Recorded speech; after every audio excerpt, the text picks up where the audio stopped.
Hello, everyone, and welcome to Shannon Q.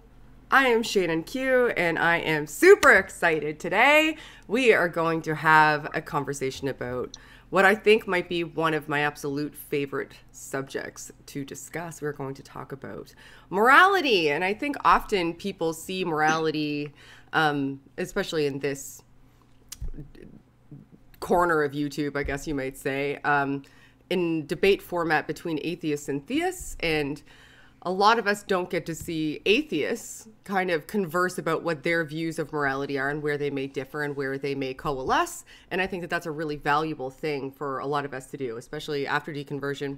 If a lot of you are like me, morality was one of my linchpins of deconversion, and I kind of had to figure out how to reconstruct what my view of morality was, because I'd had a prescriptive model of morality and I really needed to kind of figure out where I sat, what it was, and how it related to my interactions with the world. So atheists were who helped me get there. So I think it would be valuable for all of us to have a discussion today. So I invited two people that I think are pretty cool, who I enjoy talking to about these sorts of philosophical concepts, who are much more intelligent than me when it comes to philosophical related things.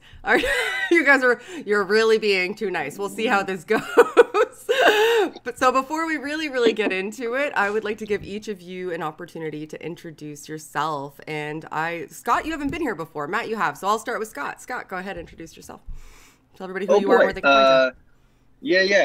My name's Scott Clifton. I have the relevant thing here is that I have a YouTube channel called Theoretical Bullshit. My day job is I'm an actor. I work on a soap opera. That's okay. There's that. Where do I stand in terms of morality? I have this fantasy that one day I'm going to find an actual moral philosopher and get them to interview me and ask me all the relevant questions, and then tell me at the end of it what my actual, what I am, because I've done that. I have been told so many different things from so many different people. There are people in my life that assure me that I am a nihilist despite my protestations. Wow. But the truth is, I want to think of myself as a moral realist. I wish I were a moral realist, and I hope that I am a moral realist. Although there are a few things that I think that may disqualify me for that, and if that's true, then fuck them. I think that we can have such things as moral facts. I think that there are facts about the moral status of certain behaviors because of what I think morality actually is and what it actually pertains to. I think morality at bottom is about suffering and well-being. I think it's about conscious, actual and potential states of conscious beings. And I think that's measurable. Of course, the linchpin of this is how you define morality, and that's where everybody goes, well, your definition is subjective. Yes, of course it is. Everybody's definition of anything is subjective. There's no magical dictionary in the sky that has all the correct meanings of words. So We're stuck with subjective understandings of the ideas that we have. But I think once you have in place a moral theory, you can evaluate the real world against that theory objectively, and you can say, yes, regardless of what I think, raping a child is wrong. And here's why it's wrong, because it meets these criteria. One of the reasons that people accuse me of being a nihilist, or at least not a realist, is that while I think there are moral facts, I think the idea of moral obligations is a fiction. I don't think on any worldview, Christian, theist, it doesn't matter. I don't think you can coherently get moral obligations from any worldview. And I think that's because moral obligations are at worst incoherent and at best trivial. That is to say, if they exist, they may as well not. So what does it matter anyway? And perhaps we'll get into that. But I already have like 17 things I want to say, and Matt hasn't even okay. introduced himself yet. All right. So then let me just. You need to gear down. Like there is so much I want to say already. But Matt, please tell everybody who you are and where they can find you and where's your position on morality, and then I'll go. Yeah, who I am doesn't matter, but in brief, I'm the host of the Atheist Experience and the guy behind the Atheist Debates Patreon project. I love that Scott went directly to child rape, as when he was on Atheist Experience, we got into this thing about drag queens, and right after there were people calling us pedophiles, which was really strange. That made me mad. I want some of the same things that Scott wants, and so I'm glad he said it. I'm fortunate enough that I have sat down with a number of moral philosophers, and I have yet to get one of them to accurately give me a full-on label. We did the same thing with epistemology, and it's like, oh, there's a little bit of this and a little bit of that. And on epistemology, I've said that I'm kind of in line with Susan, I think it's Hawk, foundherentism, where there's this combination between foundationalism and coherentism. On morality, I tend to take a tack that's very similar to what Sam Harris produced in The Moral Landscape. Although I will say I was giving the talk before the book came out, so I'm not just cribbing him. I actually stopped giving my lecture on morality when he came out with the book.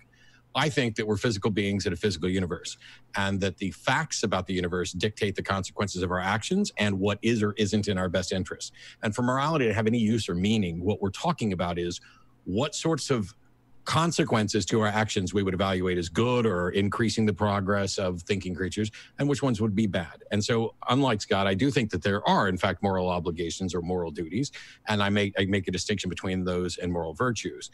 I reject moral relativism, the notion that whatever a society says is moral, therefore is moral. But when it comes to the foundation of morality, that is ultimately subjective, even in my view. But once you have that foundation, you can make objective assessments with respect to it. And I've used a chessboard analogy for that many times. And yeah, I'm happy to dig in with anybody and everybody on this. All right. So I'll go. I'm Shannon. This is my channel. Hi, everyone. Hi. And I've been described as a constructivist. I actually did what Scott, I lived out Scott's fantasy. I just went into a room with a bunch of moral philosophers and just answered questions and argued with them until somebody figured out what some of my positions were and what they came to. And I'm not even certain if this is where I actually stand, but this is what I was told. This is where I was told I stand, is that I'm a moral anti-realist and a constructivist. So I actually think that morality is entirely a social construct. I don't think that you can get to such a thing as a moral fact, because to get to such a thing as a moral fact, morality would have to be something that has this sort of absolute property to it. I think you can get to a moral fact within any individual moral framework, and those moral frameworks may be valid, but they're all constructed by people. I think that we made morality as a social construct, and most of the arguments against my position seem to boil down to, yeah, but consequences, if your position is accurate, I don't like what the outcomes might be. But I don't think that, I think it's a series of if-then statements that's predicated on agreed upon goals. And if you can agree upon a goal, like if you want to win a race, you ought to run fast, then certainly, but you don't always have to run fast. You ought not always run fast, but if you have the goal of winning the race, you should. I think the same thing about morality. I think you have to agree upon the goal, and most justifications for things that are moral are just that, justifications that are referential to things like well-being, for example, or avoidance of harm. And that's what they're grounded upon. So they're not necessarily moral to me in any sort of absolute sense. You're just labeling the oughts within the framework of avoiding harm or attempting to achieve well-being as morality. Yeah, I agree. Okay, well, the stream done. Yeah. Nailed it. I thought you guys were going to fight with me. No, I'm going to be so disappointed. Oh, man. Everybody said you guys were going to own me. No. I think there are things to dig in on, but I think you've just described the same sort of thing I do. When I say, once you establish a foundation of, let's say, well-being, and it's not right. Very well defined, but once you agree on that, then you can make assessments with regard to the standard. Correct. There's nothing intrinsic about the universe that should make us care about well-being. And I've said before that if somebody says, this all gets down to how do you define morality? Because if you define morality, like I had a caller just the other day that said he defined morality as that which is consistent with what God wants. Well, congratulations. I will always be immoral under that definition because I don't care what a God wants. Right. And you will always be successful because you're inventing the God and what that God wants from the get-go. However, if we could agree that whether we call it morality or not, we all care about well-being. We all care about living a better world, right. in a better world and having better things. Then we can evaluate those outcomes, and that we use the same processes to decide what is or isn't immoral. But the problem is when you first start looking for how am I going to define morality and what moral system am I going to choose? Let's say there were 4 moral systems you could pick from, and I'm not going to name them. We'll just go A, B, C, and D. Yeah. Isn't everybody going to ultimately pick the A, B, C, or D that already appears to reach the same conclusions they already have? Mm-hmm. Like if I think it's immoral for 2 men to engage in sex, then I'm more likely to pick a moral system that shuns that or that writes that off. Whereas if I think it's an absolutely perfectly fine thing, and I do, for 2 men to have sex, then I'm going to pick one that doesn't conflict with that. And so you have to, if you're having a moral discussion with anybody, first find out, do we agree on the basics of what we're talking about? Do we care about a better world, and what's the definition of air quotes better? And that I think is the big thing. But what you're talking about with, if human beings go away, this is for me, this is really simple. If thinking creatures cease to exist, so does morality. There is no morality. And if in fact I am the only thinking creature left in the universe, there also is no morality. So Scott, I want to get your thoughts, and then I'm going to pose some questions that have been posed to me to see what your guys' thoughts are on them, because I think that's the best tack to go. Because anyway, Scott, I'll get your thoughts first, and then I'll go from there.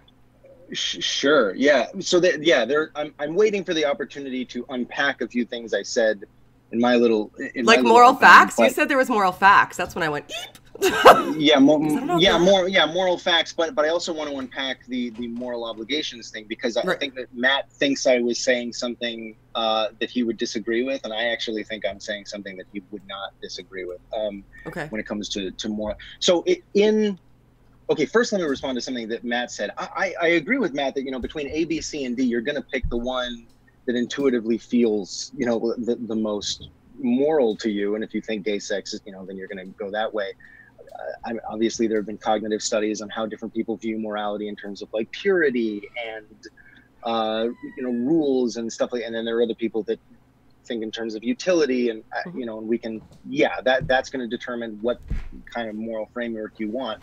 But I do want to say, Matt may agree with this, but it's also true that you pick your moral framework explicitly or not. You pick, deontology or virtue ethics or utilitarianism or divine command or whatever the fuck it is. Right.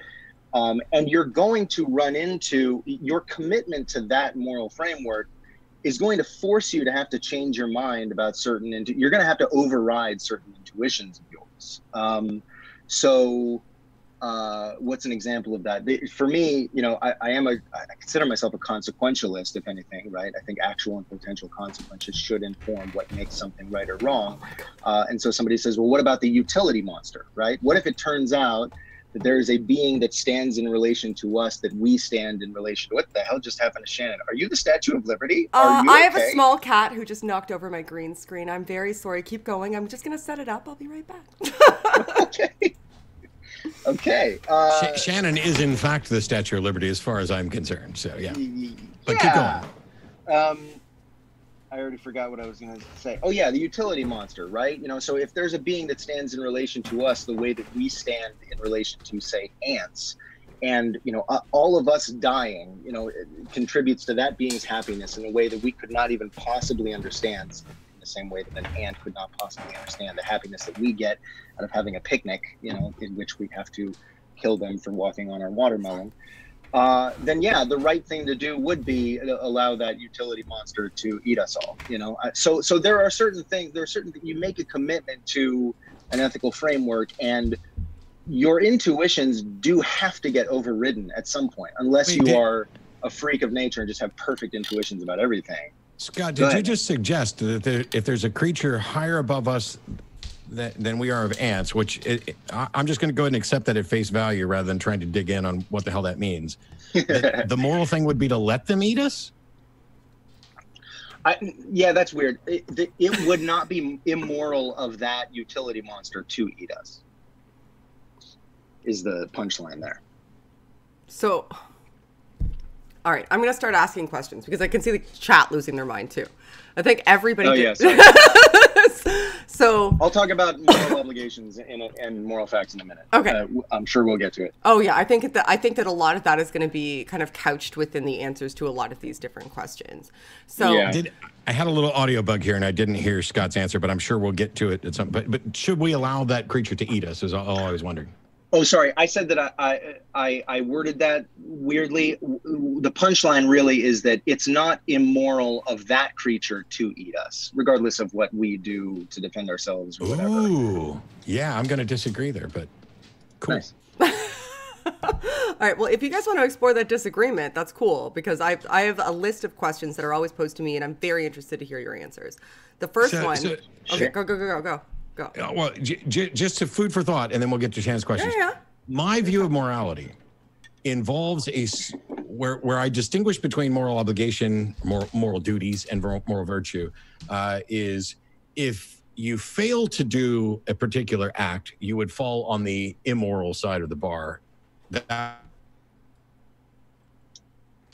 We lost Matt's sound. Matt, we lost your sound. We can't hear you. You're gone. We're both doing we can't hear you. So Scott, I'll start with you, Matt. Sounds like 2 words. So while he's getting himself sorted, can you hear us, Matt? Yeah. Okay, you want to keep going? We can hear you now. And you're frozen again. Oh no. Right now, so Zoom is screwing up. You're back. We got you now. We gotcha. Yeah, Zoom is screwing up which microphone feed it's using. All right. So let's try to do this. Okay.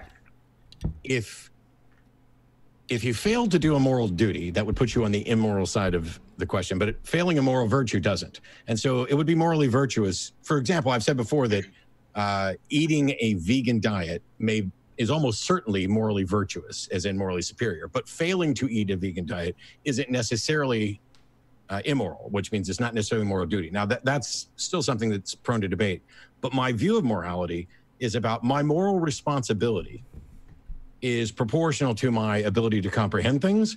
And it is sort of a contract sort of thing. Like if a shark tries to eat me, I don't think the shark is immoral, but it may not be I've argued before that therefore it's not immoral for me to eat the shark. That I no longer hold. It may in fact be immoral for me to eat the shark. And so when you're talking about a creature who's above us as we are ants wanting to eat us, the fact that we are also moral creatures with consciousness who can reflect on things and potentially could be communicating.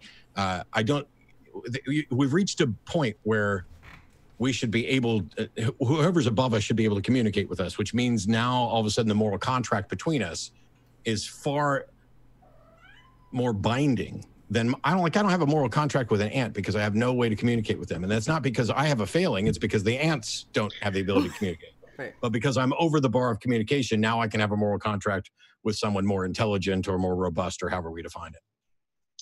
Yeah, I think that this is one of those things where our intuitive sense of physics and linguistics and the real world sort of creeps in and kind of poisons the thought experiment.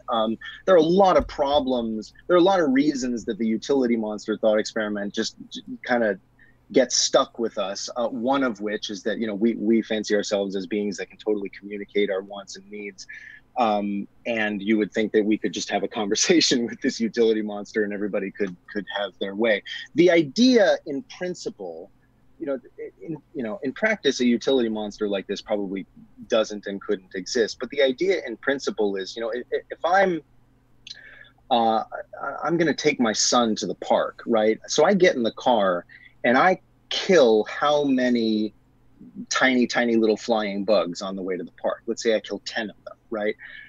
Do I have an obligation not to ever get into my car, you know, to avoid killing those creatures? Okay, no. I mean, I'm not immoral for killing those creatures, because the happiness or the utility, or whatever you want to call it, the well-being that I get from getting in the car and with my son and going and raising him, and he'll have a healthier attitude, and then so on and so it snowballs, you know, that is worth killing these tiny little creatures that probably don't even have a range of conscious experience that is really worth caring too much about. Now it's different from, you know, like a cow, that's a completely different moral debate to have. But if there were a creature that stood in relation to us in that way,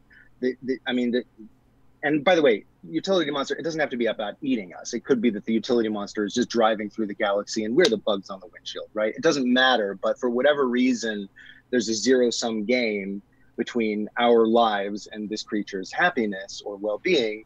I don't think that creature has any moral obligation not to kill us if it was as much more complex emotionally and intellectually as we are to like an ant. And that sounds counterintuitive, but I believe that is a bullet that I have to bite as a consequentialist. Yeah, and I don't, because so what you're talking about is relative cognitive ability, relative emotional ability, whatever. I think instead that there is a discrete line where everything below this doesn't have any sort of moral duty or responsibility because it doesn't have a moral comprehension, and everything above this forever and on, no matter how far above they may be in, you know, intelligence or everything else, because you're over that line, now you have moral responsibility.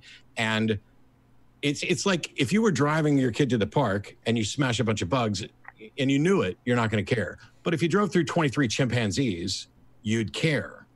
And it doesn't matter that we are as high above chimpanzees as the chimpanzee is above, you know, a bug, even if we were to do that relative thing. That you reach a point where your ability to comprehend and accept the consequence of your actions and your moral responsibility, and your ability to communicate that with others, it can't just be like a language barrier. It's like I don't speak Russian, but that doesn't mean I don't have an obligation, you know, to a Russian person. Similarly, any being who is sufficiently advanced above us would at least be able to recognize us as moral agents, moral actors. And that's where my kind of moral contract comes from. Okay, can I interject for 1 second? I've been super quiet and I have so much to say.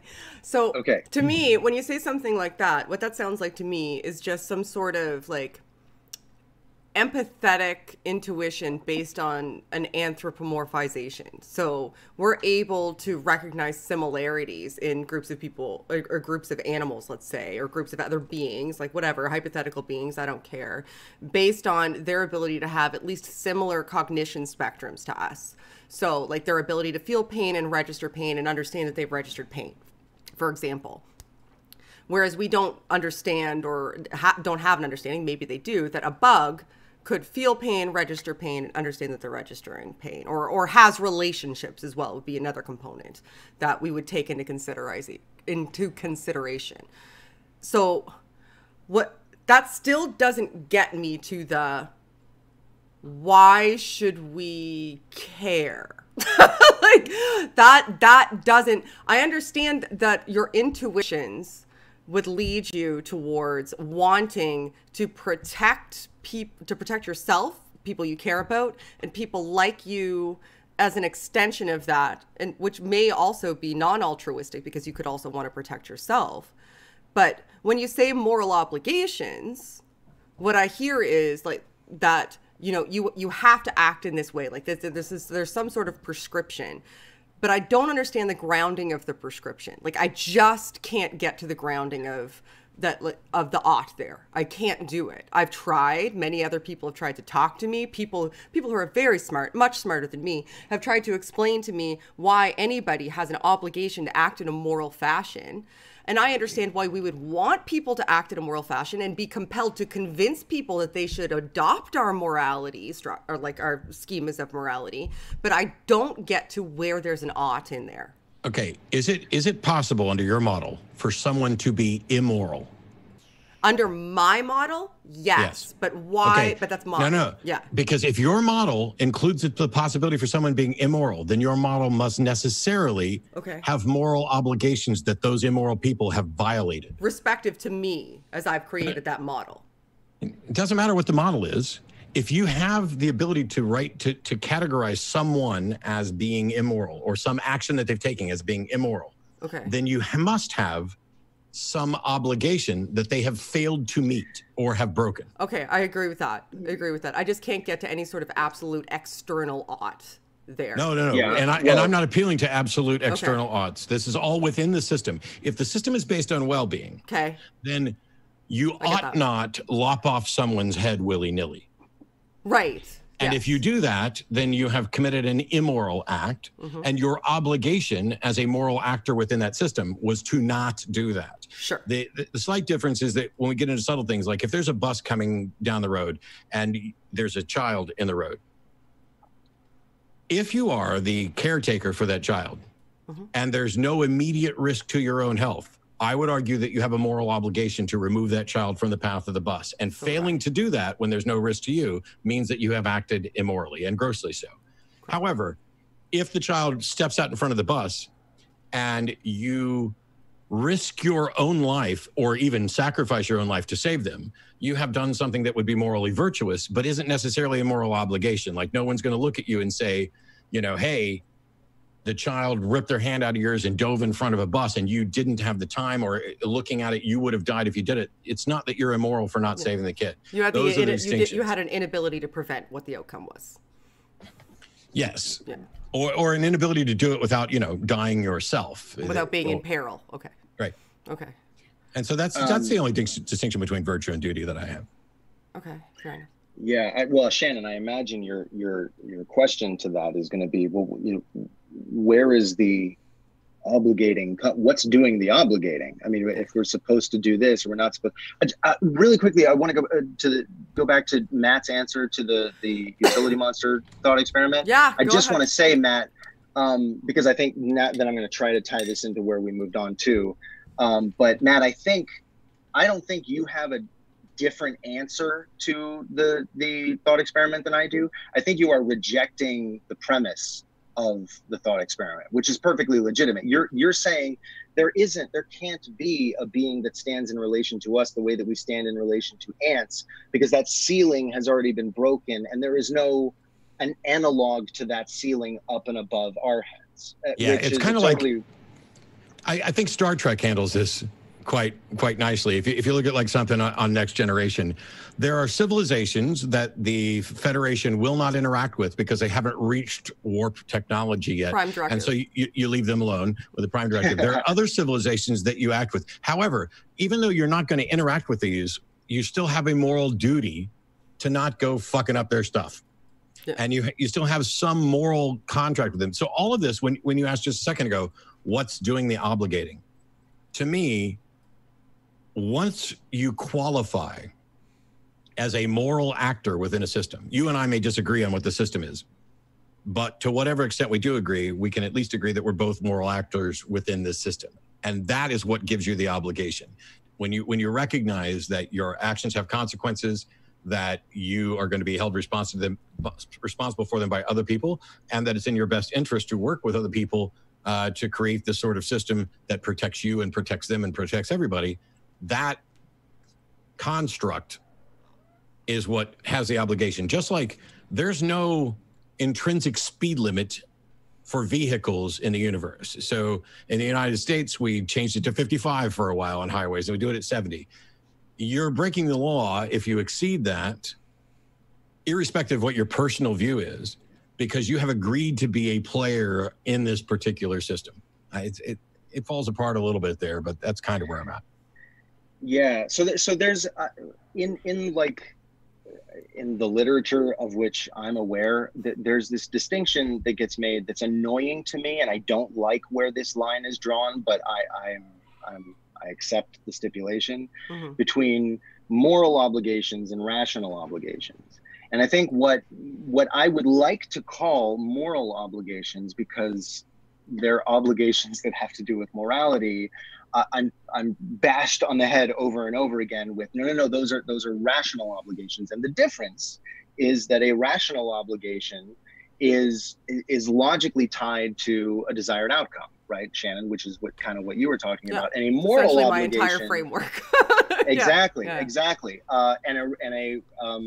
a moral obligation is supposed to be not in any way tied to any desired outcome. Like there's just a capital O ought out there in the ether that is like binding us.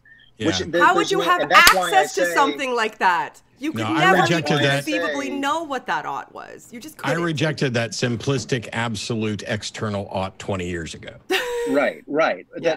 That's why I say it's trivial at best, right? At best, a world in which these moral obligations exist and a world in which they don't are completely indistinguishable, right? I mean, it may as well not exist even if it does exist. So what's left? What's left is these rational obligations, which I think we should just start calling moral obligations if they're in the context of morality, but I'm not allowed to do that. And that's why for years, every time somebody says, oh, what you're talking about, Matt, that's not morality, then I'll say, then I don't care about morality. I'm talking about well-being, and you're going to agree. And if you want to say so, okay, Shannon. But it's such a linchpin. Ask me your questions, Bridgekeeper. I'm not afraid. Yeah, no, I have so many questions, because that's, I think, a linchpin for people. So even atheists as they're deconverting, or well past deconversion, a lot of a linchpin is, well then, and I really do think it comes down to consequentialism. Like, I'm afraid of what the outcome is if this is true, which is why I think these conversations are important, is that, well, if it's all subjective,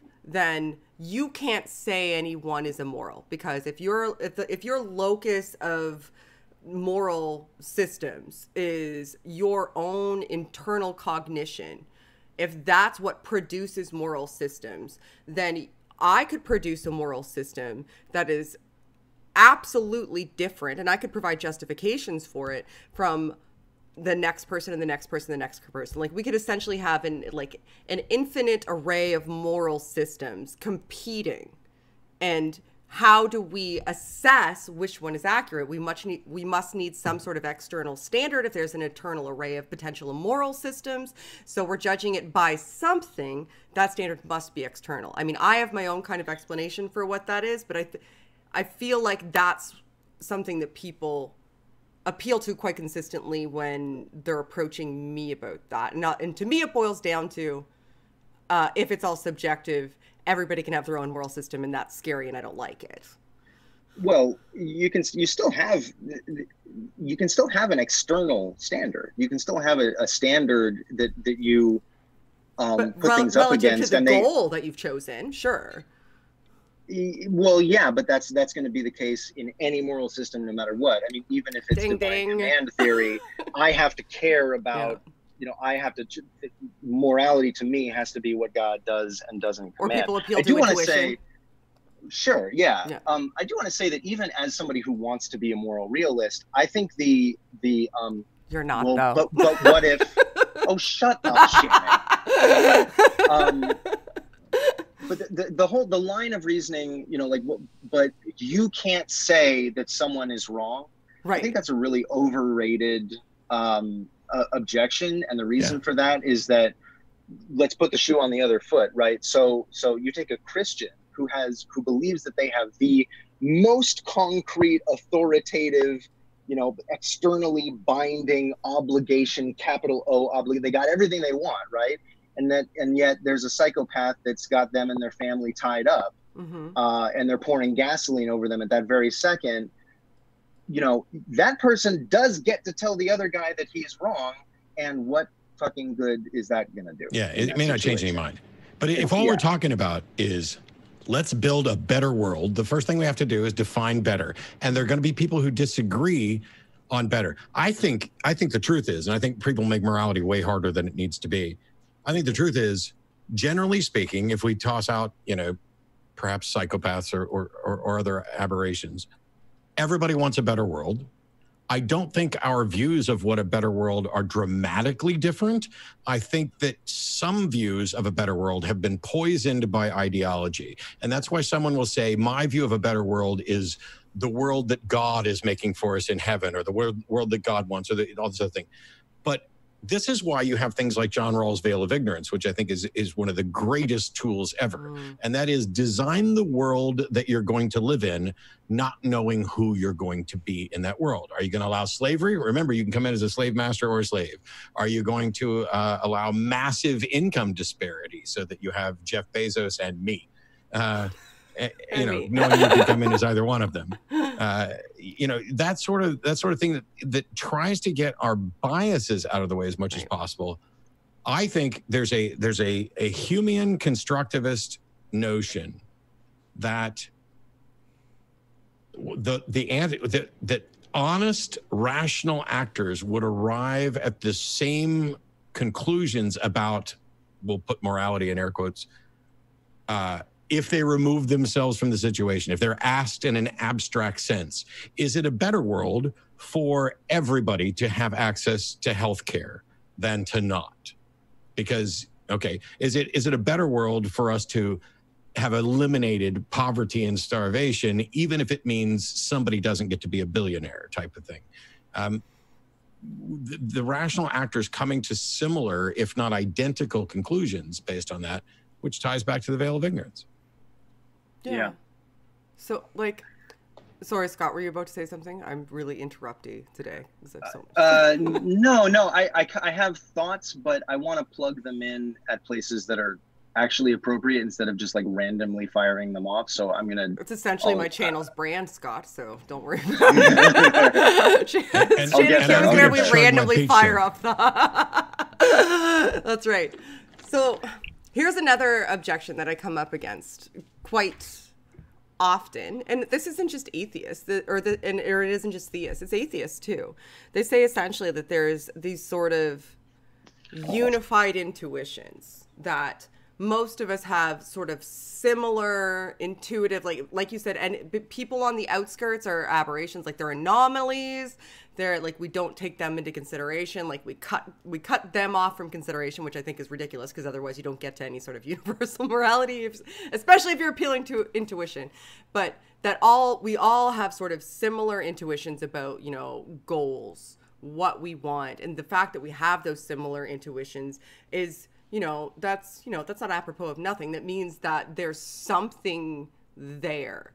It doesn't necessarily need to be something divine. It could be something with an evolutionary construct, but it's something that has some sort of absolute sense if you ignore the anomalous people that are on the outskirts of the ability to appeal to empathy, for example. And that's essentially the grounding. What are your thoughts on that? I think I represented that fairly.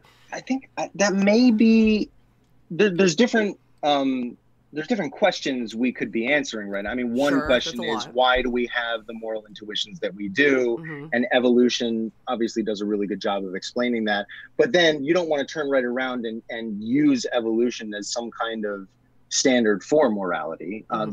That evolution would be a terrible standard for morality. Yeah, because it has no intent whatsoever. Evolution. Yeah, but even, obviously, it has no intent. But even if you wanted to say, well, I mean, so neo-Darwinism was that. I mean, that was the idea. Let's take that and make it normative, and see what happens. It's not so good.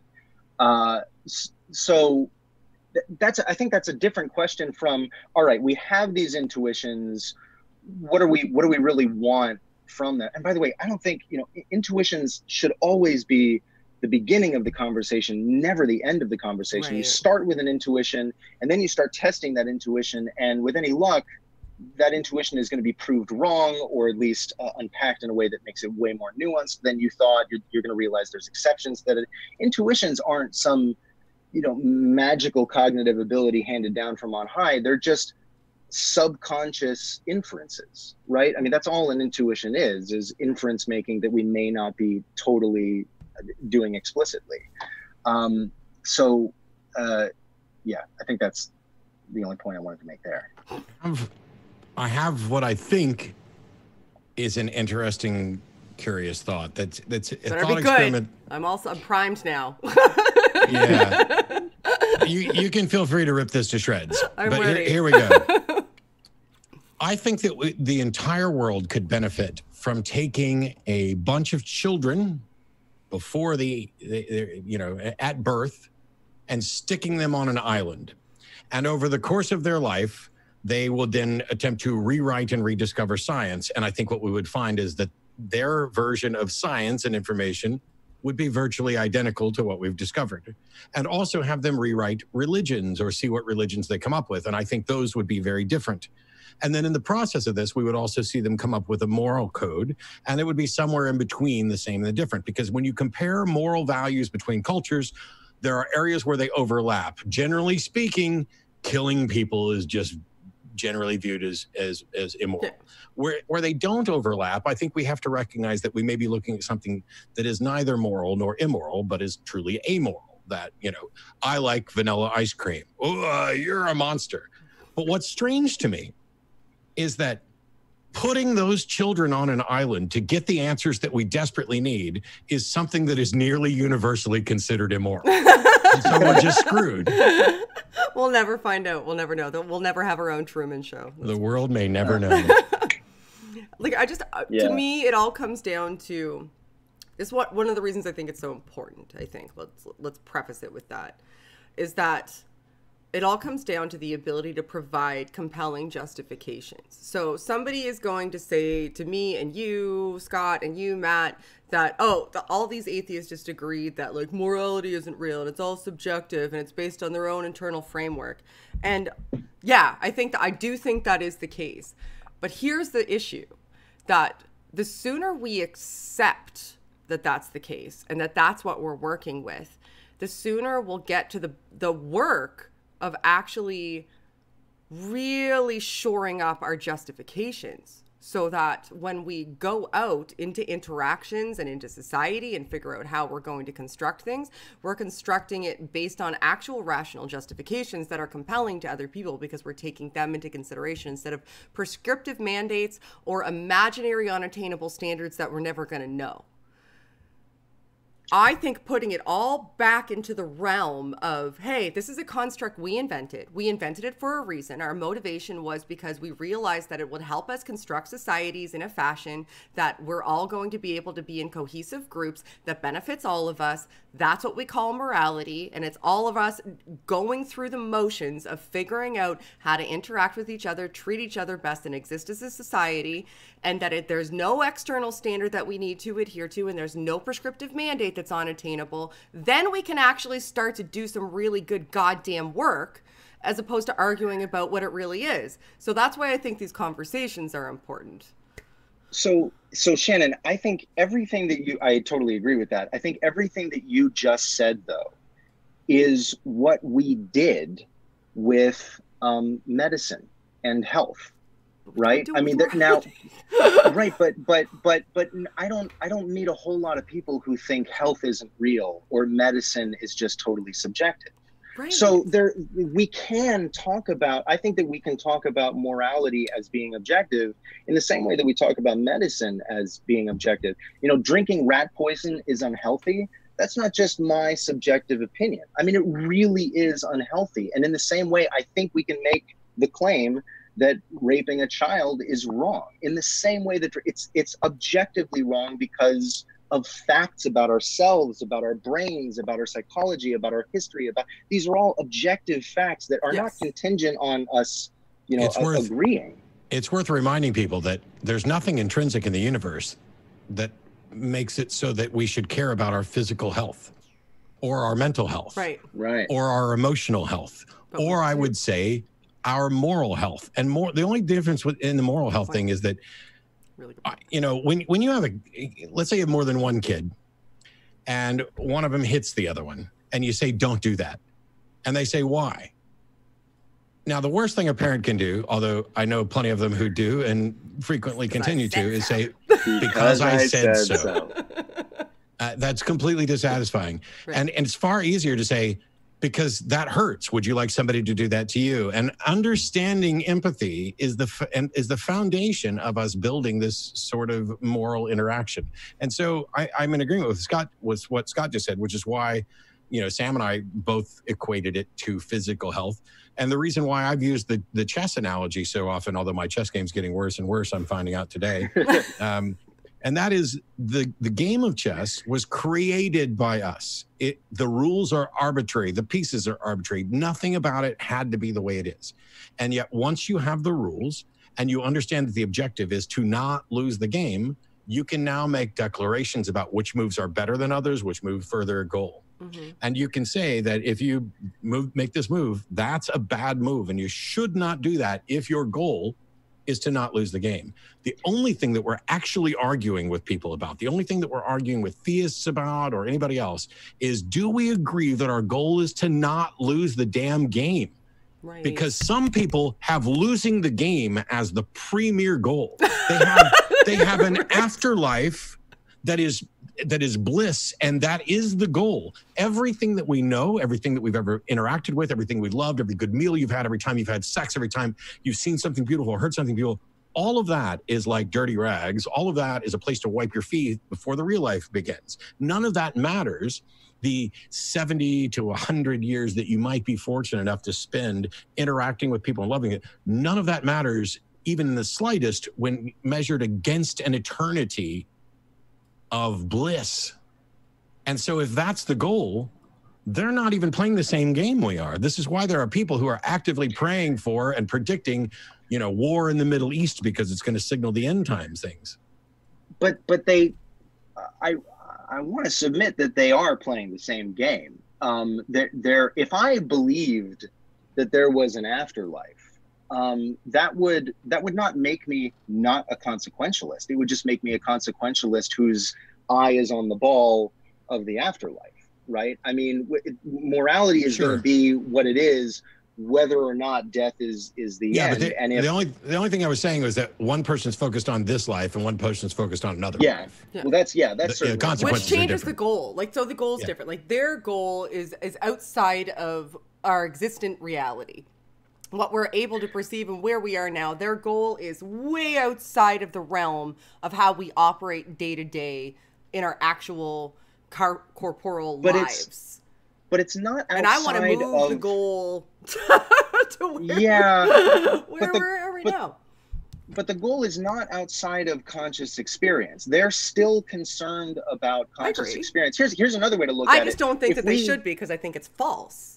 Sure. Yeah, right. but that's actually, for the purposes of this conversation, beside the point. Another example. That's just like your opinion, dude. It's just like your opinion, man. But if we were all in the Matrix, right, that would still factor into our morality, right? I mean, if it was possible to wake up from the Matrix like Neo did, mm-hmm. then that would become a part of the moral equation as well, just like heaven would be a part of the moral equation. Right. And I think the Matrix is far more plausible than heaven, right? Matt, I wanted to say, I know this isn't, this is just a tiny point, but this may not be exactly the analogy you were going for with the chess thing, but I think it's also true that just as if you were to change the rules of chess, certain moves that might have been a good move before are now a bad move because the rules of chess have changed. I think if you changed certain facts about our human cognition and our brains, then certain things that might be moral now would become immoral. So I don't think there's no way that you're never going to get an absolute morality that is not dependent on facts about us. No, I agree. And we have in fact changed the rules of chess.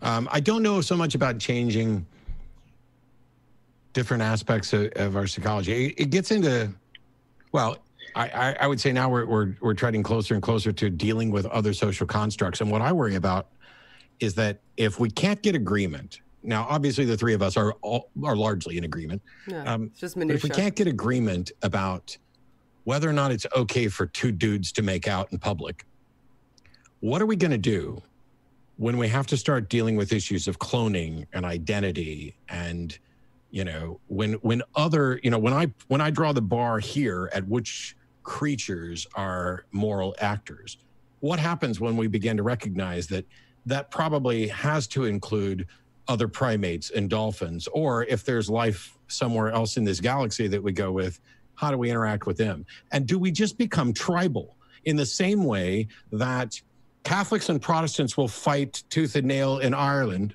until they get a common enemy?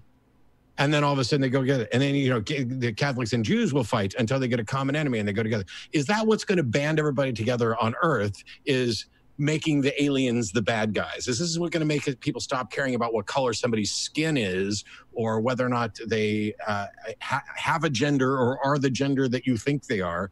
Can we, when do we get to set all that aside? Is it only when we've got a new enemy to fight? Are we really that lizard brain based still? And the answer, I think, is, God, I hope not, but I suspect we are.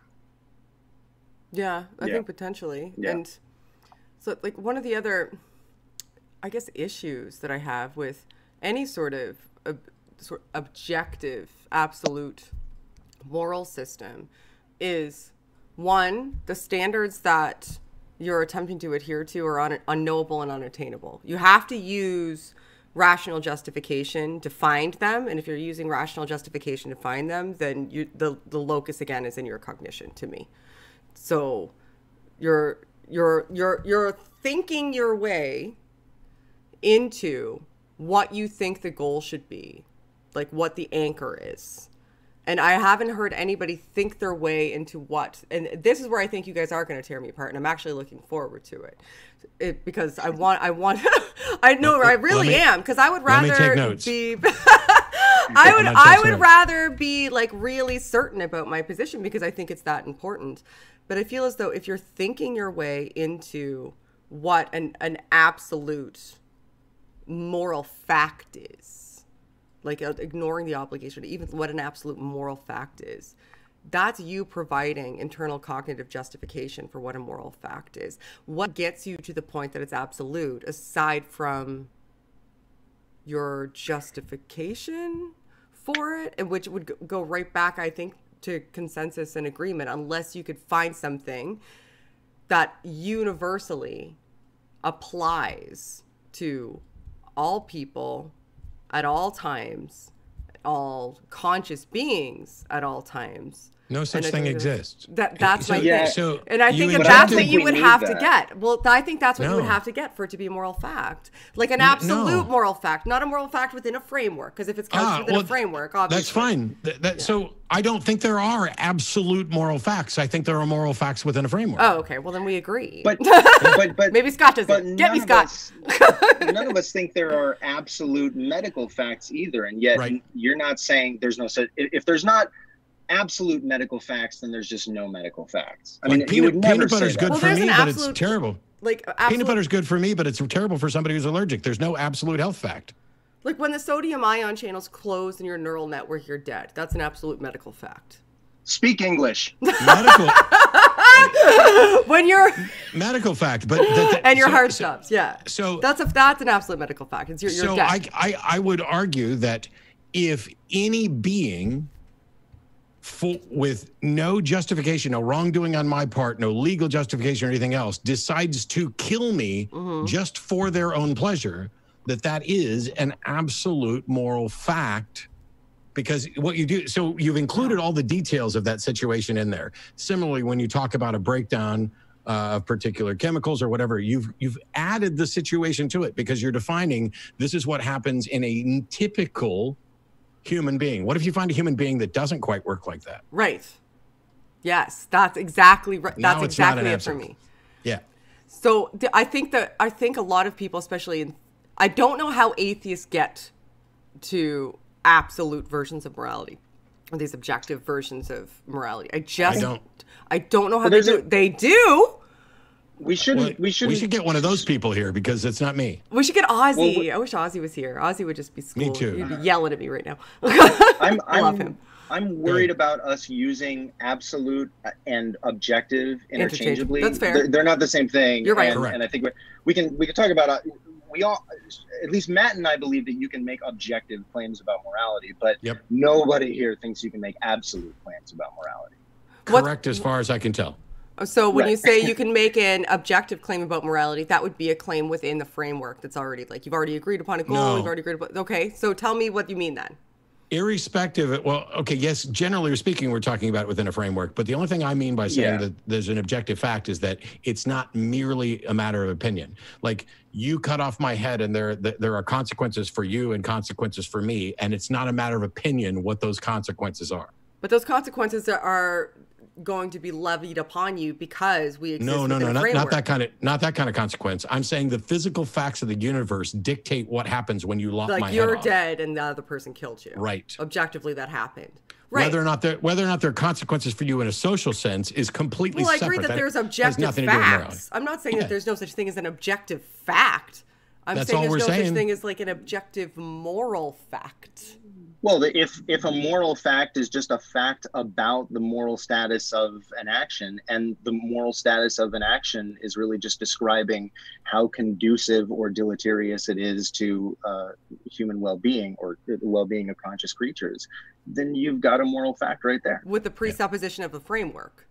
Yes. Yeah, same with logic, right? I mean, so like, there's logical frameworks, right? I mean, anytime you make a logic of 2 + 2 = 4, you know, Socrates is a man, all men are mortal, you're still operating within a framework. Nobody would be tempted to say, well, because it's in a framework, there's no such thing as facts about logic or logic. Exactly. This is getting hung up on the label for the framework. The framework exists irrespective of what we say about it. And it's the same thing for health. What you're objecting to, Shannon, when you say, yes, but that's within the framework. Well, that's still true if we're talking about physical health. That's within the framework of health. There's nothing that says I have to give a shit about health. Right. But I do, and if I do, see, I thought I solved the Izzat problem. This is how monumentally arrogant I was at one point. I genuinely thought I solved the Izzat problem, and John Ferrer corrected me in a debate, and I acknowledged it and recognized it, thanked him while I was live on stage for correcting it, because I thought the whole thing is you can't get from an is to an ought. Yeah. But I argued that you could get from two is's to an ought. That if this is the state of affairs and it is my goal to do X, then that will tell me what the ought is. And John pointed out that as soon as I said the second one, that's actually smuggling the ought in. It's not. It's framed as an is statement, but it includes the ought within it. So you can't get from two is's to an ought. I got from an is and an ought to an ought is what I did. Yeah. Right. Yeah, I think that there is this conversation is and will and has been and will always be for the foreseeable future, as far as I can tell, poisoned by religious programming that we all have running on the hard drive, whether that's the hard drive of an individual or society, because it is this background radiation of religion that is saying, if it's not absolute, if it's not coming from the outside in, if it doesn't meet these impossible criteria, then it's not real. Yep. And that's not true. And we know that that's not true because, like with chess or medicine or logic, we know it's not true in all these other areas. But religion, in general, most religions have sort of indoctrinated us. I mean, I grew up in a totally secular household, and I had this programming running, right? I mean, it just seems, because you hear it so much, that it has to be all or nothing. It has to be absolute and unconditional, or else it's not real. And I think that is that's a huge mistake, and we have to get over that. I think there's also this tendency to try to do math. It's hard enough when we occasionally try to do math with souls or lives or coming up with contingency plans. But it's also this, how moral are you? And how moral is the limit? And let's evaluate individuals. Let's evaluate a person as either this is a moral person or an immoral person, when really what we should be doing is looking at actions and saying this is a moral action, this is an immoral action, this is an amoral action. Right. Because I'm pretty sure I've done something immoral probably every day of my life. Maybe there are days where I haven't done anything immoral, because you could say, if I exceeded the speed limit, that may also be immoral because I'm taking a risk and putting other people's lives at stake. Now, if I'm only going like 1 mile an hour over, Is that as bad as doing 70 through a school zone? No. But this notion that we could just sit there and look at it and go, oh my gosh, Matt does something immoral every day. He must just be a terrible person. Well, you know, let's take the person who killed a family of 4 for their own pleasure, but donated $53 million to end poverty and bring water to impoverished nations. How do we do the tally on that person? And the answer is you don't. There are some lines where once you've crossed them, it doesn't matter how much more good you do. This isn't a balance sheet. This is look at the individual actions and say, hey, this is an action that actually benefits society and this one doesn't. And no matter, you know, it's like, I despise Trump. And he's come up with a number of things related to this COVID-19 thing. But if that son of a bitch retires to the west, to somewhere out in the West Wing and sits in a closet and comes up with a cure for COVID, I will still hate his fucking guts and want him to go away. It doesn't matter if this fundamentally changes the world for the better. It's not going to trump what he's already done and who he is. This is part of why I hate the Ray Comfort-esque mantra of, have you ever told a lie? Well, then you're a liar. Have you ever, you know, I asked him, I was like, have you ever told the truth? What's that make you? Doesn't that make you a truth teller? Yeah. We can play this game all day. I don't think I was the first person to ask him either. I think the first time I heard somebody go after him like that was on the Hellbound Alley podcast. I think they were the first ones to do it. Well, I've been talking for just over an hour. I would talk forever and ever and ever, but people have questions. So I'm going to start taking them. Why if you guys anyone have questions about I don't know. We've said nothing of value, and everything was incredibly straightforward, not controversial at all. And everybody clearly agrees with all of us, even though I'm not even 100% sure we all agree with each other, but it's fine. It's fine. We're going to start answering questions. I'll start with super chats. Aunt Jer, hi Aunt Jer, says, okay, I'm ready for the Magic Mad Illusion show featuring the Jonas Brother. I think you're the Jonas Brother, Scott. The next one I'm just the says Raptor trainer guy. Thank you. I just noticed. That's what the next one says. It literally just says Chris Pratt, question mark, question mark, question mark, question. Yeah. Does that haunt you? Does that just follow you around, Scott? I mean, I've had people not believe me when I say them I'm not Chris Pratt. Like, does it drive you out of your mind? All right. No, I'll take it. Sure. I love you way more than I love Chris Pratt. I don't know. I'm on mainly because Chris Pratt's a Christian. So that's true. Very much is. But he tries not to be obnoxious about it. But. A rather strange one, but yes, he is one. Yeah. Ozzy just said something in chat, and I have no idea what it is. So message me again, Ozzy. Sorry. Is Ozzy in the chat? We've upset Ozzy. We've made the Ozzy mad. All right. So the next is from Vibrantly Brantley. Said, I'm just a brain in a jar. If I'm just a brain in a jar, I'd still believe in concepts. Actually, that's kind of a good point. Because I think that morality is a concept. I think he's going back to like nihilist. What is the point? Is there more to that? I don't know. I don't think so. I think that he's just saying if I was a brain in the jar, I'd still believe in concepts. I'm trying to figure out what statement or theory that's supposed to falsify. Yeah, I don't know. By the way, though, I did post a meme the other day specifically for Matt Slick and Cy 10 Bergenkate because now I can demonstrate that I'm not just a brain in a vat by saying person, woman, man, camera, TV. Nailed it!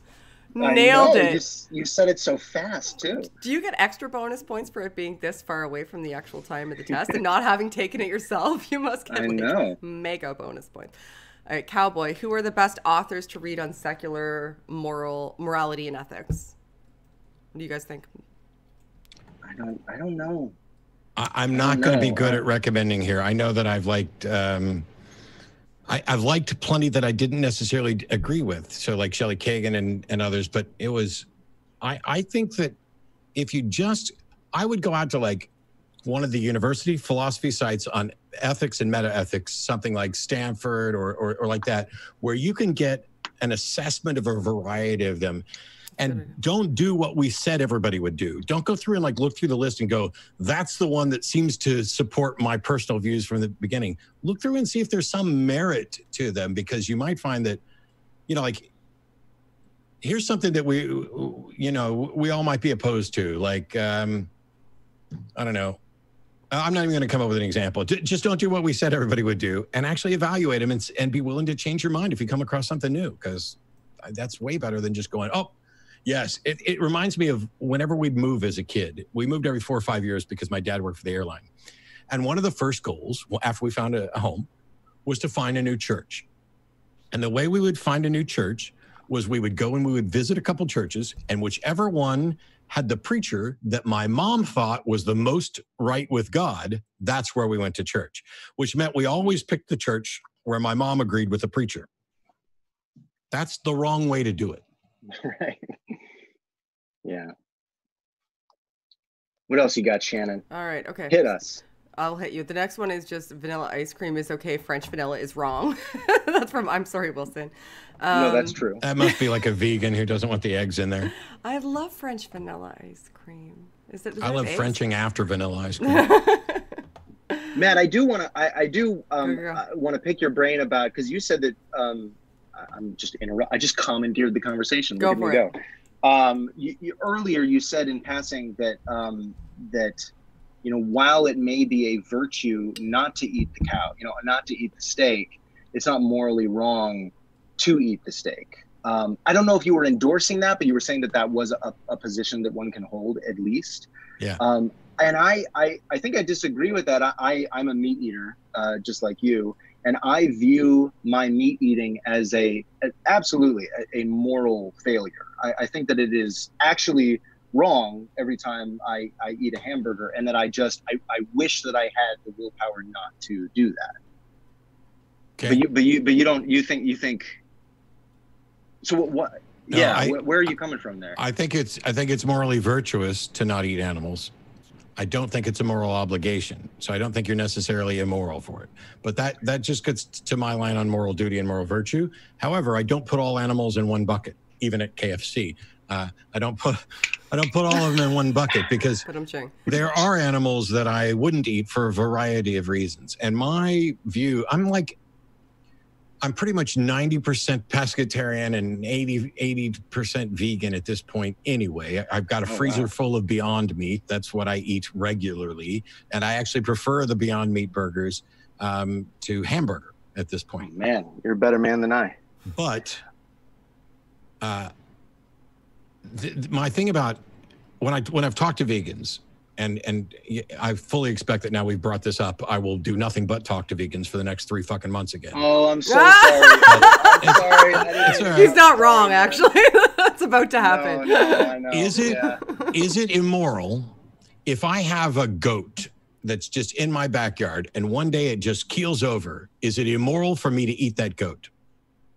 No, I don't think anybody would say. Then eating meat is not the immoral part. And the immoral part is how we go about eating meat. And I'm objecting to factory farming, and I'm objecting to a number of the ways that we go about eating meat. But as a strict moral thing, I don't think eating meat is necessarily immoral. Even when Vegan Gaines called in to try to argue with me on the show, he agreed with that part. So yeah, I agree. Yeah. And yet somehow I'm the target of vegans, despite the fact that I'm almost essentially there. I just don't think it's a moral duty. They should be coming after me, not you. I eat a whole lot more meat than you do. But here's a thought experiment, though. So what if, the problem with, abstaining from eating, factory farmed meat, right? Eating animals that were clearly tortured, is that it takes a nearly heroic effort, because it is so difficult. It's so inconvenient to live that lifestyle. But what if we, 50 years from now, we live in a society where you've heard of Memphis meats, right? So now you've got like meat growing in a petri dish, and anybody can have that marbled steak or the meatball or the burger that they want without any suffering. Anybody can, it's incredibly easy. Every single restaurant has the Beyond Burger or the Impossible Burger or whatever. It's trivially easy to not eat meat. But somebody chooses to eat meat from a factory farm. Are they just not exhibiting virtue, or are they now doing something immoral if they go out of their way to eat something from a factory farm? The interesting thing is that what I said is it's not a moral duty to not eat meat, but it may in fact be a moral duty to not factory farm. To not factory farm, or to not support factory farming financially by purchasing? Both. Okay. It may in fact be a moral obligation to not support that and not do that. I'm not completely, there's still a lot of work to do and a lot to sort out. I just find that in most of the arguments that I've had, it's a lot of emotion, it's a lot of oversimplification, it's a lot of hyperbole. Even from some incredibly intelligent people who I'm good friends with, there's bits of exaggeration. And I'm not making any sort of, so when we're talking about moral systems, the important thing is that it's not like we have the answer to every moral question, and it's not like even the best moral system that we have right now can give you the answer to every moral dilemma right now. The goal of a secular moral system is to get better at getting better. It changes as we learn new things. And this is what distinguishes secular moral systems from religious moral systems that are locked in place, antiquated, and their only driving factors for change are conversion and conquest. Whereas with secular moral systems, the drivers for change are debate and discussion and data. Yeah, well said. Yeah. All right, cool. We still have a bunch more questions, so I'm going to keep you guys for a little bit longer. Sure. Another I'm Sorry Wilson super chat. Thank you guys for sending the super chats and supporting the channel. I appreciate it. If heaven means being alongside Matt Bell, I'll choose hell. He loses all meaning hell loses all meaning if you accept it. I don't know who Matt Bell is. Who's Matt Bell? I don't know. I feel like I should, but I don't. From Puck. Hi Puck. Thank you. Going along with the. Hang on. What? Do you know? Somebody in chat just said emotion and hyperbole from anti-vegans like Matt Dillahunty. I literally just sit here and explain. Not only am I not anti-vegan, but I delivered the most nuanced thing ever, and somebody just called me an anti-vegan. Learn to pay attention. Oh, no. This is why people can't stand vegans. I can't put a single video up on my channel about anything. I couldn't put one up about Pascal's Wager or Loaves and Fishes without some jackass coming in calling me the anti-vegan when I'm one of the better friends that the vegans have. It's just obnoxious. All right, back to you. Sorry, Shannon. Okay, hi. Every conversation about oh man. Okay, all right. I don't know why they're picking on you. They should be picking on me. I'm the one who literally just said I eat meat every single day. That's weird. Anyway. All right. Okay. So, I'll stay away from chat. Go ahead. Don't look at the chat, Matt. That's the #1 rule. Going along with the 1,000 kids on an island experiment, what do you think their moral system would end up looking like? Mine. Mine. If I didn't think I had the right answer, why would I hang on to it? Of course, I think it would look like mine. All right. Okay, so I have one more super chat, and then I'm going to go with the tagged questions if there aren't any more. Oh my gosh, I got to roll up. Scott, does your acting ability putting you in the mind of another enhance empathy for you at all? I'm sure that sounds real good in theory, but probably not. I think there are more and less empathetic people, no matter what their profession is. My profession just happens to be one where I have to pretend to feel emotions I don't actually feel. And yeah, of course, that requires me imagining scenarios that I'm not actually in and allowing those scenarios to work on me in the way that a real scenario really would. But that doesn't, I don't think I do that just because I get paid to do that. I don't think I do that in my consciousness any more than anybody else who's just an ethical, empathetic person does. So no, I don't think that gives me some kind of moral edge. But that's a nice thought. Someday I want to just sit down and run lines with you. Oh man. Just because first of all, I don't think that any individual has a fixed quantity of empathy, that we're going to experience empathy to different degrees with different people at different times, depending on our mood and this other stuff. But I do think that actors, because you have, I'm gonna use a term and I'm gonna use it incorrectly, neuroplasticity, because you have the ability to change your character based on the situation, that can be a productive thing. And while I'm not advocating fake it till you make it, I'm saying that some aspects of empathy are about making that person feel that you're connected to them, even if you're not. And then when they do, now there's a connection. And I think there may be benefits to that. But plus, I just want to run lines with you sometime. I just need to say that that's not what really neuroplasticity is. That's not what neuroplasticity is. I know that. He said that. Matt said that. He called it. I'm having an aneurysm. It was an analogy, and I did it specifically to hurt Shannon because I'm immoral. Just because you knew that was going to like set off bells in my head. I couldn't think of the actual word, and I was like, it's kind of like this, but not really. But Shannon will beat the fuck out of me if I say it. I'm not happy about it, but that's fine. We're going to move on. Good. So, all right. So, question from Ozzy. So, this is from Ozzy. Oh, we're screwed. Oh, boy. Yeah. We're not going to understand the question. It's not bad at all, actually. Cool. In what respects does your view of morality differ from Sam Harris? And this is specifically for Scott. Oh, cool. Hey, Ozzy. How are you, man? I miss you. I love Ozzy.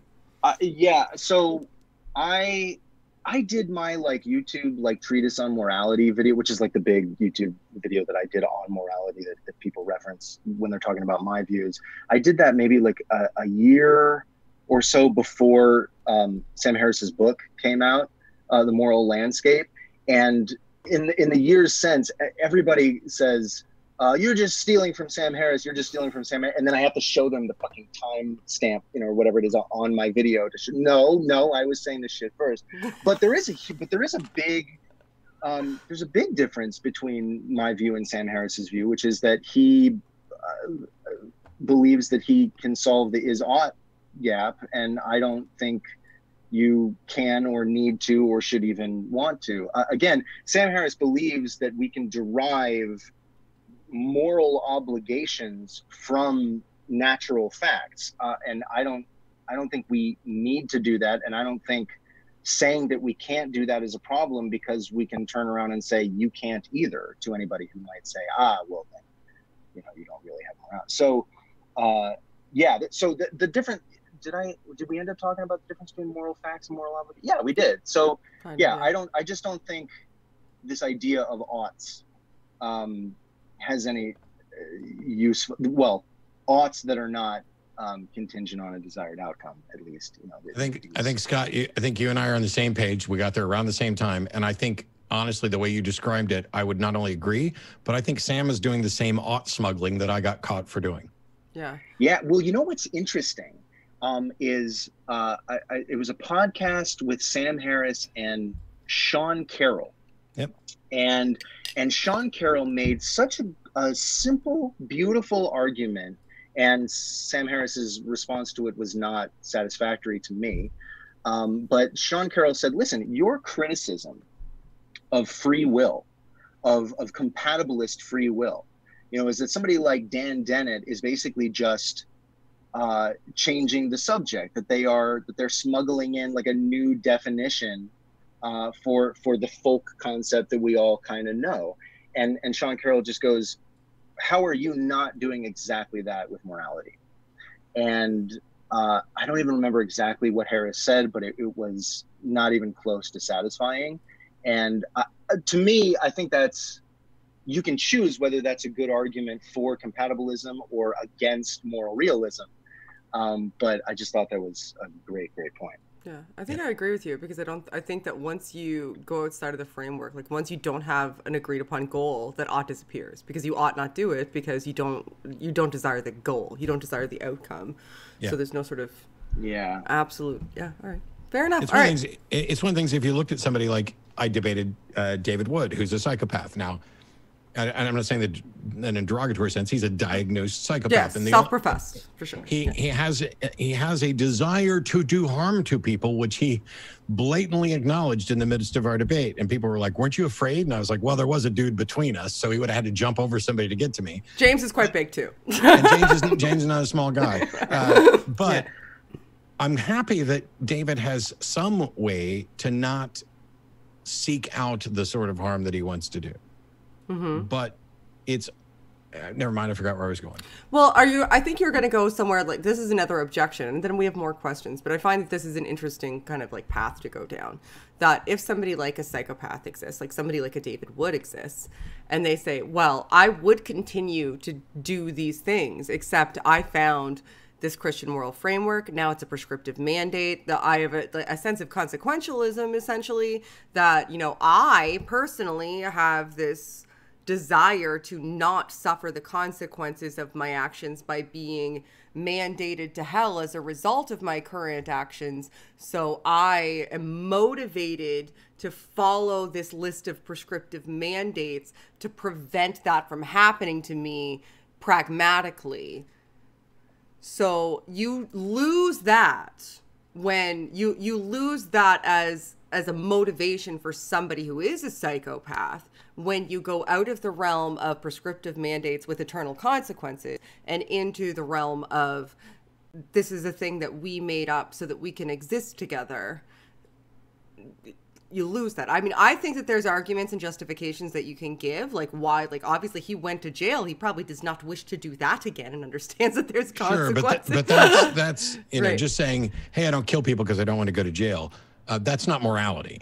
No, I agree. That's psychopathy. Yeah. Actually. Right. But I think people would know, argue that it's a way to control if you buy into it. And I think even he might argue and has. But that's still legalism, which is, you know, within religion, there are. But it's worth discussing in a conversation such as this, I think. And I don't know if I was going there, but that was probably better. There was I have an answer to, I mean, there's you can ask the question. Oh, by the way, if you need to move on to other questions. No. Go. It's my channel. I do what I want. I think you can ask the question, like, why should I want to be a moral, ethical person? Right. And I think that you can attempt to answer that question in a way that really has nothing to do with external consequences. And the short answer is, you know, I live with myself 24 hours a day. I am stuck with myself for the rest of my life. I will be happier, selfishly, I will be happier if I like myself than if I dislike myself. And then I observe that there are people in the world who are unethical, and I observe about myself that I don't like those people. I don't want to be around them. I don't want good things for them. I don't care if they like me. Then there are people in the world who are ethical, and I find that I do like them. I do want to be around them. I want good things for them. I want them to like me. And so given this observation, I can sort of deduce that I want to be the kind of person that I like instead of the kind of person I dislike, because I'll be happier in the end. And that alone is a reason to want to be ethical. But that's based on your preferences, though. If you're a psychopath, you don't care about those sort of consequences or outcomes. You don't care about whether other people like you. You don't care about whether you like them. You don't care about social interactions. Like all of that kind of gets removed even as a thought experiment. Let's just say you don't care about if you hurt people, what the consequences are. Like the only thing that matters to you. I still don't think it makes it true. It just makes it. Well, I'm trying to make a purely rational argument. It's not based on obligations, right? So the question is, does a psychopath like people that hurts them? No. Right? So even a psychopath can just, listen. Or like being hurt would probably be a better way to put it, because they don't care about people generally. Does a psychopath like being hurt would probably be a better question there. Well, psychopaths can still like people. I know. There are people who do like being hurt. There are people who do like being hurt, and it's one of the big reasons that I have objections to some people who want to reduce morality to pain or suffering, like Peter Singer and others. I think that's an oversimplification that I can't quite get on board with. The thing that just struck me, which is kind of strange, I've had different moral foundations at different points in my life. And while I think that I am undeniably a more moral person now under my current model than I was in the past, I don't think I'm grossly more moral. I don't think I was a terrible person when I was a fundamentalist Christian. And yet we're disagreeing and we're in this panic. And Shannon actually started this by talking about, in the process, as she fell away from this, morality was the sticking point. One of them. And yet we know that atheists aren't necessarily far more moral than theists or far less moral than theists. And so even with the vast disagreements that we have on moral frameworks, I'm pretty much the same moral actor that I've been for the majority of my life. I don't run around killing people. I don't run around raping people. I don't run around assaulting people. I don't try to be mean to people. I defend myself, et cetera. It's like I said at the beginning, I think people make morality harder than it has to be. I also think they make it a bigger deal than they have to be, because generally I live my life assuming that the people around me are pretty good. And you know what? I'm very rarely disappointed. It's the disappointment that is a surprise to me when somebody turns out to be a genuinely severely flawed person who does not understand how to interact with people. And quite honestly, most of the time now, instead of feeling anger towards those people, I feel pity and frustration. Yeah, I think people need it to be, though. I think, again, it's an appeal to consequence. Like, people need there to be a set of behavioral standards that is in some way immutable in order to feel safe. Because if there isn't, then what if everyone decides to, like, you hear that all the time, what if everyone just decides to kill everybody? What if everyone decides that's okay? But that's not going to happen, and we know that's not going to happen. That's like the people who are like, okay, you think you're so smart. What if aliens come down here tomorrow and they're able to hide themselves from you so that they can pretend to be a god? What are you going to say now about supernatural causation, Mr. Smarty Pants? That shit ain't going to happen. Yeah, I mean, to anybody who says, well, yeah, if I stopped believing in God, I would just start raping and that's concerning. That's really disconcerting. Yeah, but they're full of shit. They wouldn't. No, they wouldn't. Ray Comfort says that. I know he's wrong. He wouldn't. Yes. Wait. Ray said what? Ray and Eric Hovind said that to each other. They said that, like, if Ray Comfort says that if he stopped believing in God, he would instantly have. There would be. He would have no reason not to. And raping and murdering. I know what he would do. Because that dude's obsessed with sex, and everything about his conversion story and testimony is about sex. And I'm convinced that if he stopped believing in God, he'd chuck his wife aside, and his 70-year-old dyed-haired ass would be out there trying to hook up with whoever he could. Oh my gosh, Matt. Maybe. You are so problematic right now. I just interacted with him the other day, and everything was about sex. And I pointed out, hey, I do magic tricks and other stuff. And he was sitting there, and I was like, yeah, but I can't do a magic trick like Ray, because he's 20 years older than me, and he doesn't have an ounce of gray anywhere on that head. That is quite a magic trick. But it's all about sex for him. God convicted him that he was sexually, impure. Oh, yeah. Wow. Crazy. Yeah. All right. So we do have another one. Do you think that we may be completely confused about morals because of the societal indoctrination that religion has caused to even those that are atheists? No. That was my point earlier. The idea, this false dichotomy of absolute outside in binding capital O obligation, like command theory thing, versus complete nihilism where nothing matters and there's no right or wrong and you can't have that. I mean, I think that is a vestige of religious programming for sure. The way the question was framed, though, I don't think we're completely confused. And that was actually kind of the point that I was making, is that while I think religions have done a lot to poison our view about morality, the truth of the matter is, religious or otherwise, we tend to be better people because we intuitively see what is and isn't, what is and is not in our best interest. So even though religion's done great damage to our understanding of ethics and morality, I don't think it's got us completely confused. Otherwise, we'd have kind of like anarchy. So it's like religion threw hurdles up, and we've done a pretty good job of clearing most of the hurdles. Some of them we've tripped over.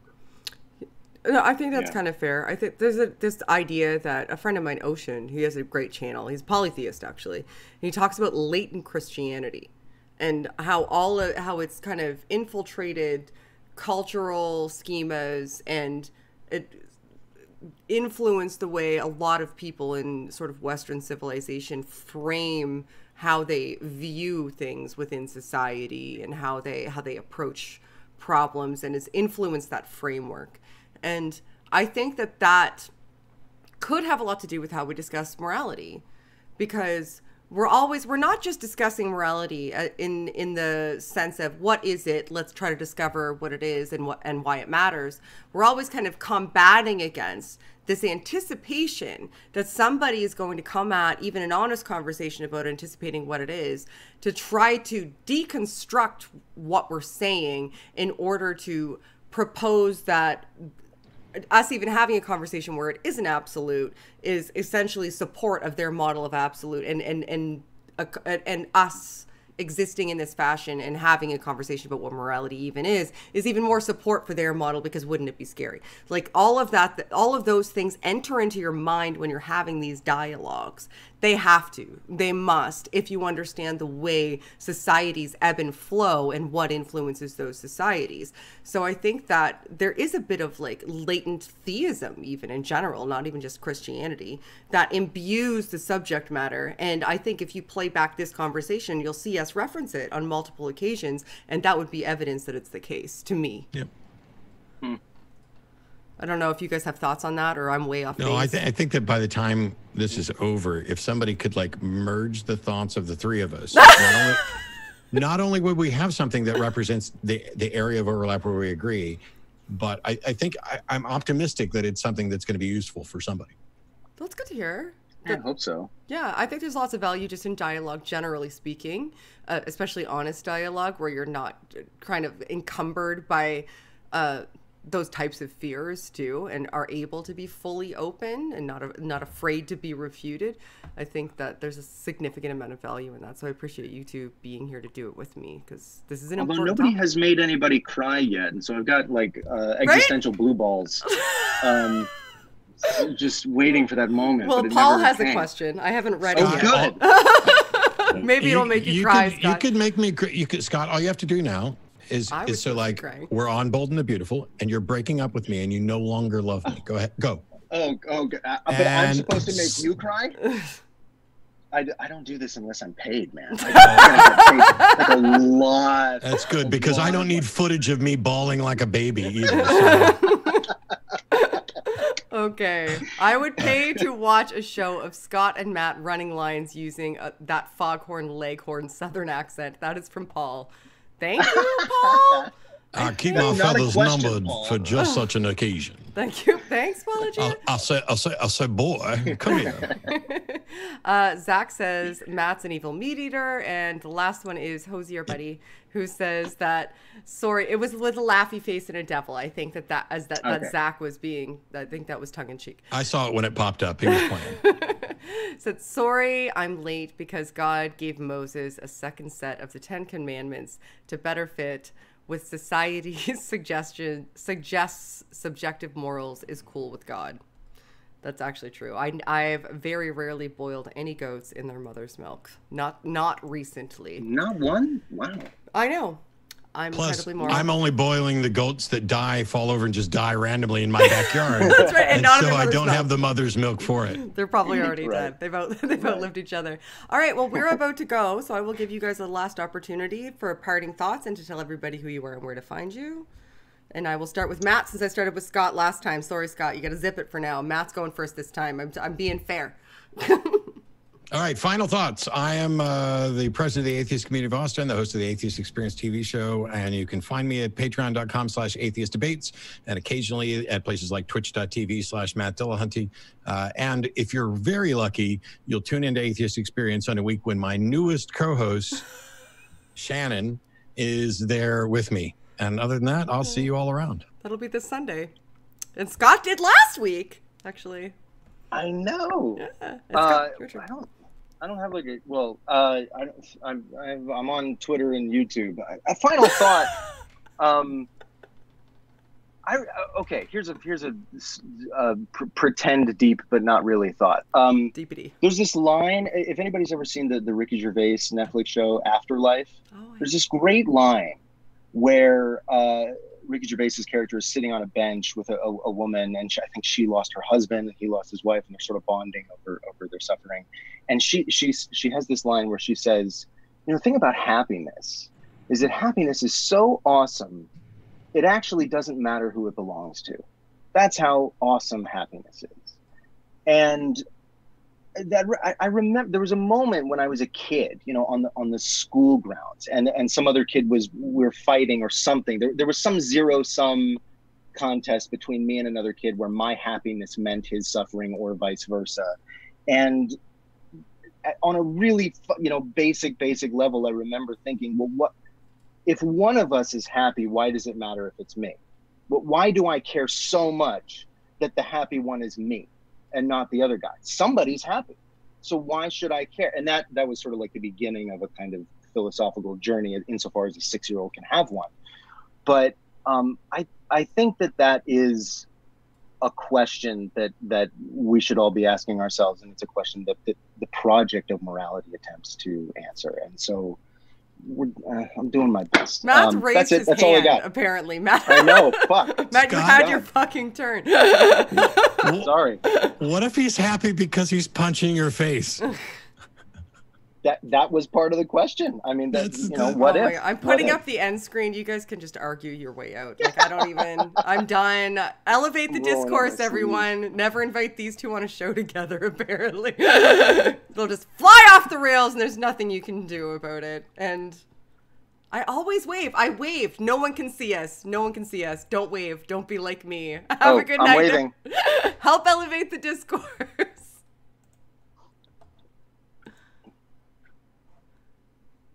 And we are done. We're out.